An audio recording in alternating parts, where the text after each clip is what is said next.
नमस्कार दोस्तों, जय श्री राम। आपका मेरे YouTube चैनल हिंदी कहानी पर स्वागत है।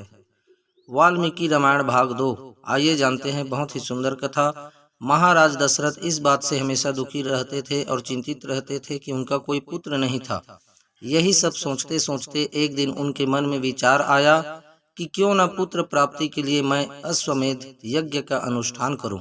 उन्होंने अपने सभी मंत्रियों को बुलाकर इस बारे में उनसे परामर्श लिया और सबने इसके लिए सहमति दी। तब दशरथ जी ने अपने मंत्री सुमंत्र से कहा, तुम शीघ्र जाकर मेरे सभी गुरुजनों व पुरोहितों को यहाँ बुला लाओ। कुल पुरोहित महर्षि वशिष्ठ, सुयज्ञ, वामदेव, जबाली, कश्यप आदि सबके आ जाने पर महाराज ने उनसे भी अपने मन की बात कही। यह विचार सुनकर वशिष्ठ जी ने इसकी बहुत प्रशंसा की। उन्होंने कहा, महाराज, यह बहुत अच्छा विचार है और चूंकि आपके मन में यह धार्मिक विचार पुत्र प्राप्ति की पवित्र कामना से उत्पन्न हुआ है, अतः आपका यह मनोरथ अवश्य ही पूर्ण होगा। यह सुनकर दशरथ जी बहुत प्रसन्न हुए। उन्होंने मंत्रियों को आज्ञा दी कि सरयू नदी के उत्तरी तट पर यज्ञ भूमि का निर्माण हो और गुरुजनों की आज्ञा के अनुसार यज्ञ की सारी सामग्री वहां एकत्र की जाए। शक्तिशाली वीरों के संरक्षण में एक उपाध्याय सहित अश्व को छोड़ा जाए और सारे विघ्नों का निवारण करने के लिए शांति कर्म किया जाए।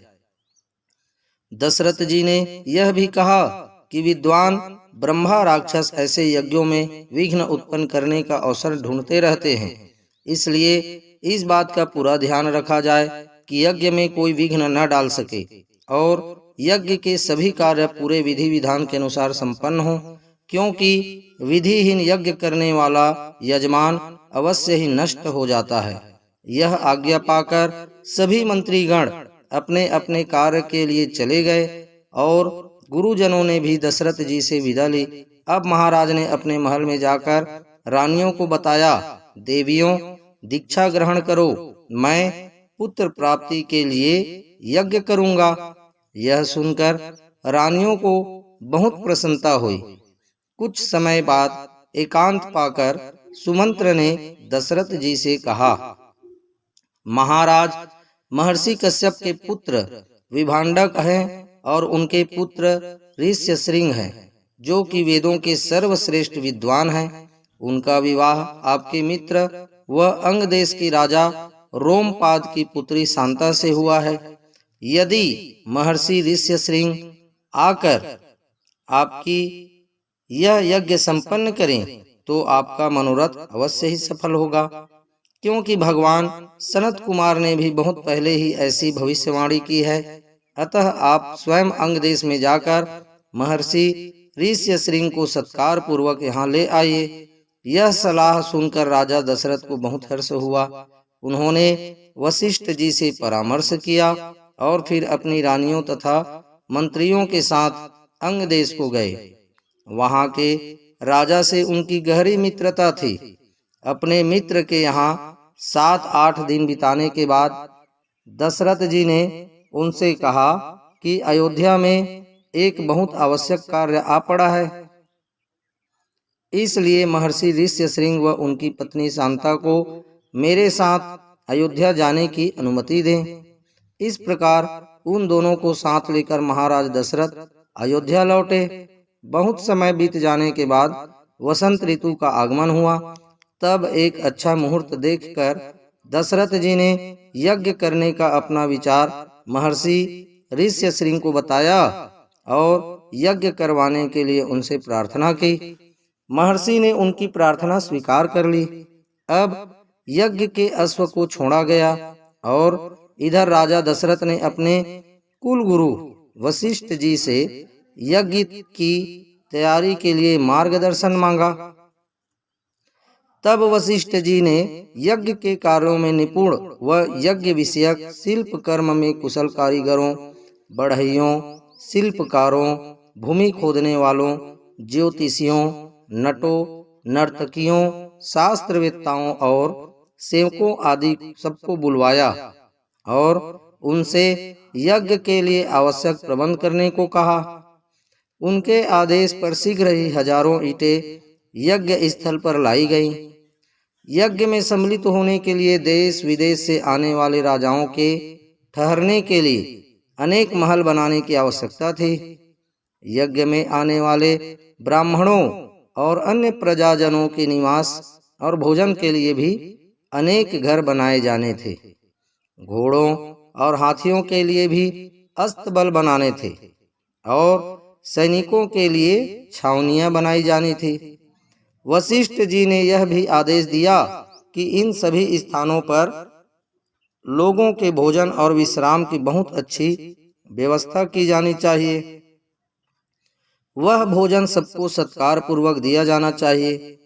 किसी की अवहेलना नहीं होनी चाहिए। क्रोध के कारण किसी का अपमान न किया जाए और जो शिल्पी तथा सेवक वहां कार्यरत हैं उन सबके पारिश्रमिक व भोजन की भी उचित व्यवस्था हो। इन सब बातों के बाद वशिष्ठ जी ने सुमंत्र को बुलवाया और उनसे कहा कि इस पृथ्वी के सभी धार्मिक राजाओं को और ब्राह्मण, क्षत्रिय, वैश्य व शूद्र सभी वर्णों के लोगों को यज्ञ में सम्मिलित होने के लिए आमंत्रित किया जाए। वशिष्ठ जी ने सुमंत्र से कहा, सब देशों के अच्छे लोगों को तुम सत्कार पूर्वक यहाँ ले आओ। मिथिला के महाराज जनक हमारे बहुत पुराने संबंधी हैं, इसलिए तुम स्वयं जाकर बड़े आदर पूर्वक उन्हें यहाँ लाओ। काशी के राजा भी अपने स्नेही और मित्र हैं, इसलिए उन्हें भी तुम स्वयं जाकर ले आओ। केकय देश के बूढ़े राजा तो स्वयं हमारे दशरथ जी के ससुर हैं, इसलिए उन्हें और उनके पुत्र को विशेष सम्मान के साथ अयोध्या लाया जाए। इसी प्रकार अंग देश के राजा रोमपाद, कौशलराज, भानुमान और मगध के राजा प्राप्तिज्ञ को भी तुम स्वयं जाकर अपने साथ लाओ। पूर्व देश के श्रेष्ठ नरेशों को, सिंधु, सवीर व सुराष्ट्र के भूपालों को तथा दक्षिण भारत के भी सभी श्रेष्ठ नरेशों को भी इस यज्ञ में आमंत्रित करो। कुछ दिनों के बाद ये सभी राजा लोग महाराज दशरथ के लिए बहुत से रत्नों की भेंट लेकर उनके इस यज्ञ में सम्मिलित होने के लिए अयोध्या पहुंच गए। यह सब होते होते 1 वर्ष बीत गया। यज्ञ की सारी तैयारियां अब पूर्ण हो चुकी थी। यज्ञ का अश्व भी भूमंडल में भ्रमण करके अयोध्या लौट आया था। अब महर्षि वशिष्ठ और ऋष्यशृंग के आदेश से एक शुभ नक्षत्र वाले दिन महाराज दशरथ यज्ञ के लिए अपने राजभवन से निकले। महर्षि ऋष्यशृंग के मार्गदर्शन में महाराज दशरथ व उनकी रानियों ने शास्त्रोक्त विधि से यज्ञ की दीक्षा ली और इस प्रकार यह यज्ञ कर्म आरंभ हुआ। महाराज दशरथ के अश्वमेध महायज्ञ का प्रारंभ किया। वे सभी ब्राह्मण अत्यंत विद्वान थे, अतः यज्ञ के प्रत्येक कर्म को शास्त्रों में वर्णित क्रम के अनुसार व उचित रीति से करने में वे सक्षम थे। सबसे पहले उन्होंने शास्त्रोक्त विधि से प्रवर्ग का संपादन किया और फिर उपसद नामक अनुष्ठान किया। इसके बाद कर्मों के अंगभूत देवताओं का पूजन करके सवन किया गया और फिर इंद्रदेव को विधि पूर्वक हविष्य का भाग अर्पित किया गया। सभी महर्षियों ने अत्यंत शुद्ध स्वर में मंत्रों का गायन किया और सभी श्रेष्ठ देवताओं का आह्वान किया गया। सभी देवताओं को उनके योग्य हविष्य के भाग अर्पित किए गए। उस यज्ञ में न कोई भूल हुई, न कोई विपरीत या अयोग्य आहुति पड़ी। सभी कर्म निर्विघ्न पूर्ण हुए। ब्राह्मण, क्षत्रिय, वैश्य, शूद्र, तापस, श्रमण, बूढ़े, रोगी, स्त्री और बच्चे सभी को उस यज्ञ में यथेष्ट भोजन प्राप्त हुआ। वहां कोई भूखा प्यासा नहीं रहा और सभी लोग भली भांति तृप्त हुए। यज्ञ का एक सवन समाप्त होने के बाद अगला सवन शुरू होने तक जो खाली समय मिलता था उसमें उत्तम ब्राह्मण एक दूसरे से शास्त्रार्थ किया करते थे।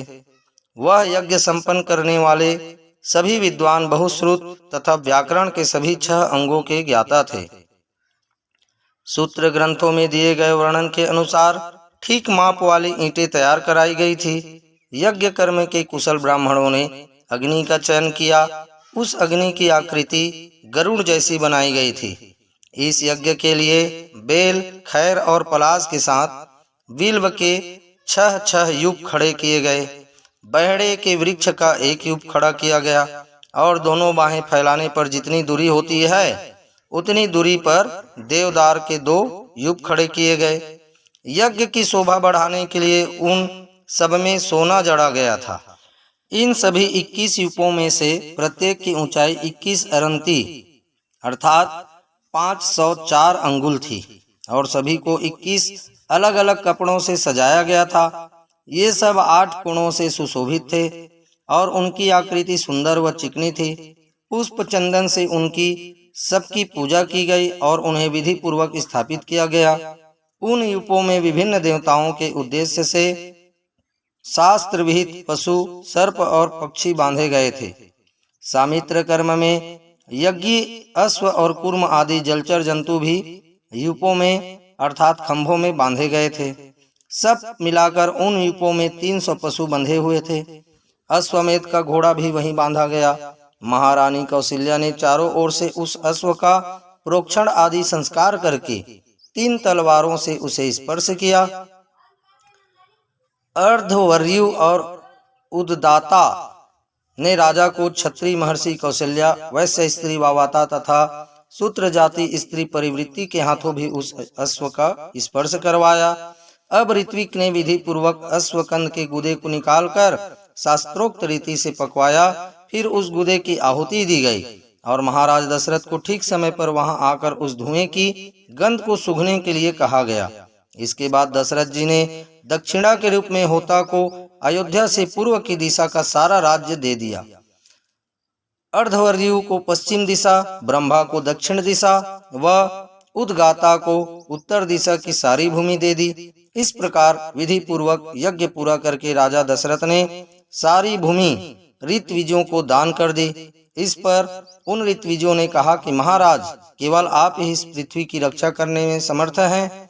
हम सदा वेदों के अध्ययन में लगे रहते हैं और हमें इस भूमि से कोई प्रयोजन नहीं है।